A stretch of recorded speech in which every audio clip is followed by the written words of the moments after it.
सदियों पहले महर्षि जमदग्नि और माता रेणुका के पुत्र परशुराम का जन्म हुआ। परशुराम है भगवान विष्णु का छठा अवतार, धनुर्धारी, तपस्वी और धर्म रक्षक। लेकिन एक दिन एक ऐसी घटना घटी जिसने इतिहास में अमिट छाप छोड़ी, क्योंकि एक पुत्र अपनी ही माता का वध कर देता है। आखिर क्यों? कहानी कुछ ऐसी है। माता रेणुका बड़ी ही पतिव्रता थी। प्रतिदिन वे नदी से जल लाकर आश्रम के कार्य करती और अपने पवित्र मन से तप करती। उनका पतिव्रत धर्म इतना प्रखर था कि वे हमेशा निर्मल और तेजस्विनी रहती।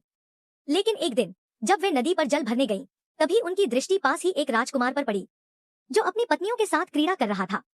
क्षण भर के लिए रेणुका जी का मन विचलित हो गया। यह सिर्फ एक क्षणिक भ्रम था, एक साधारण मानवीय कमजोरी। उनके पतिव्रत की शक्ति इतनी प्रबल थी कि इस हल्की सी चंचलता का प्रभाव तुरंत महर्षि जमदग्नि ने अपने योग बल से जान लिया। महर्षि जमदग्नि क्रोधित हो उठे। उन्होंने कहा, रेणुका, आज तुमने अपने पतिव्रत का नाश कर दिया है। उन्होंने अपने पुत्रों को आदेश दिया, जाओ अपनी माता का वध करो। सबसे बड़े पुत्र ने मना कर दिया। दूसरे, तीसरे, चौथे, सबने पिताजी की आज्ञा टाल दी। लेकिन जब बारी आई छोटे पुत्र की, उन्होंने बिना कुछ कहे तुरंत अपनी माता का वध कर दिया।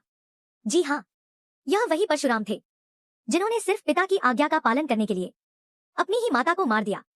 महर्षि जमदग्नि ने परशुराम की आज्ञापालन भावना देखकर प्रसन्न होकर कहा, वत्स, मैं तुमसे प्रसन्न हूँ, कोई वर मांगो। परशुराम ने तुरंत हाथ जोड़कर कहा, पिताजी, यदि आप मुझसे प्रसन्न हैं, तो मेरी माता को पुनः जीवित कर दीजिए। जमदग्नि ने आशीर्वाद दिया और तपशक्ति से माता रेणुका पुनः जीवित हो गई।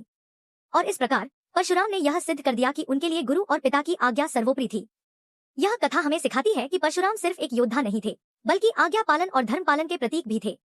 उन्होंने यह कठोर कृत्य अपनी माता के प्रति द्वेष से नहीं, बल्कि पिता की आज्ञा और धर्म की मर्यादा निभाने के लिए किया था।